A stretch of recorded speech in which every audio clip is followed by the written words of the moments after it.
Yeah, that was. I'm so glad we won the game because I would have been sick. We didn't necessarily play well enough where we may have deserved to win. JB gave us a second chance by hitting that shot. We just talked about it in the huddle. Let's not mess around and let's figure out a way to win this game. Chris, you've been there with the pressure mounting in those moments.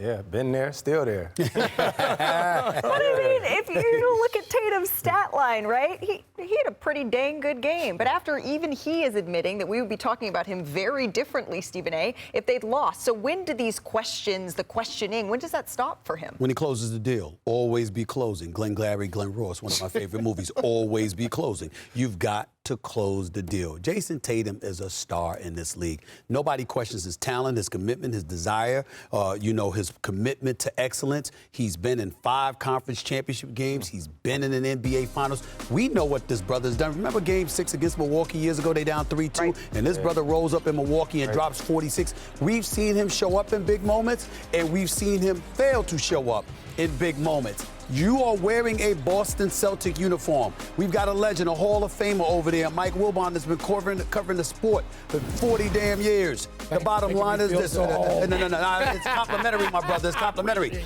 In the end, you know what greatness, you know what's required from greatness. Especially in that jersey, like you said. In that jersey. A Laker jersey, a Boston Celtic jersey, there's a different standard, and he has to live up to it, especially when he's been knocking on the door that much. Yeah, but pressure is one thing, and obviously you want to shut people up or quiet people up, but it's not just that, right? You want to win for you. You want to win for your teammates, for all the people who've been supporting you for a long time. It's bigger than that. Those guys in the locker room, they've been together so long. Like you said, they've been there. So it's not just about silencing everybody. It's you just want to win because that's good. That feels good. You know, one of the characteristics of this Celtics team, Stephen A., which is different from, I think, all the other Celtics teams, and we've all been watching the Celtics at some point for all our lives interested in basketball. This Celtics team seems to have to do things the hard way. And I think that might work to their advantage. God knows by halftime I could regret saying this, but I think that the way they finished narrowly, precariously, game 1, luckily, I think that's going to work in their favor for game 2. I think that this is what we've seen for 4 years out of them. You mentioned the game 2s, Malika. Obviously, that's true. That's a fact. But I think they sort of got that out of the way in game 1. Sort of, I don't want to say playing down to the moment, but Jayson Tatum sort of alluded to that. That's what they do. I think they got over it for this series in game 1, at least for now. Okay. But the questions never stop. They never stop. Right. I mean, they never stop. Steph Curry got questioned because he wasn't a Finals MVP. He had 3 championships. Kevin Durant gets questioned. He was Finals MVP twice. It's not good enough. Well, we went to the Finals 5 years in a row, and I was doing a media scrum before the Finals. And I think this was our 4th year, and they said, what concerns about your bench? You were the lowest scoring bench in the NBA. I say, I was composed, but what I wanted to say was, get off my back. Like, we've been to the Finals. What do you want? So as a player, know. But my point is, you play for yourself. You don't play for the approval of us, per se. But I will say, guys like you, Stephen A., and you guys are really powerful. They hear what you say. They do, because you're human beings. Which is why we cut you off in the locker room. I understand that, and I don't blame you. Yeah. I strongly advise players to cut me off in the locker room. I'm not the person you need to be listening to right before a game, because I'm going to tell you what we're not trying to hear that.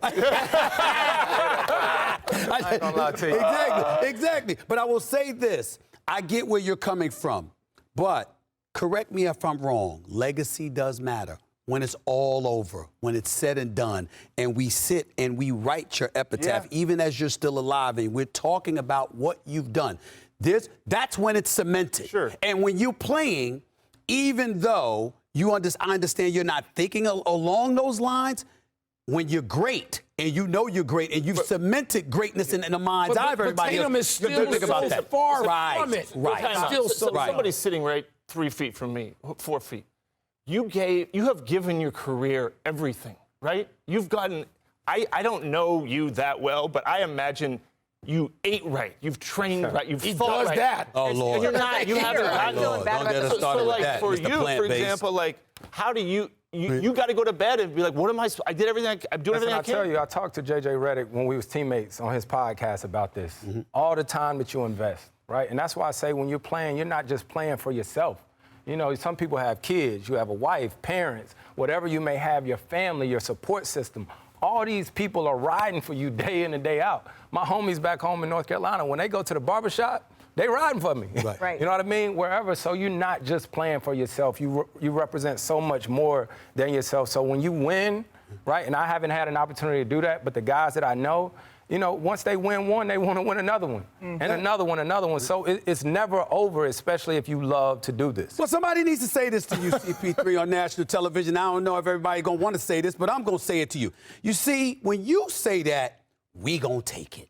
You know why? Because we look at you and we say, the man never cheated again. How many times have we looked and we like, damn, he got hurt, because if he didn't get hurt, oh my God, he probably wouldn't. Even because when you arrive, teams elevate. He was playing 82 games. That's I walked right. into a hotel for breakfast that morning and you said, congratulate me. I said, why? You said, that's because right. I played 82. I played 82. No one even wants to do that but here's anymore. the point. You're still doing But the whole point is, Wilbon, we were talking about. That's right, and we were talking about it, and we know he left everything out there. Yep.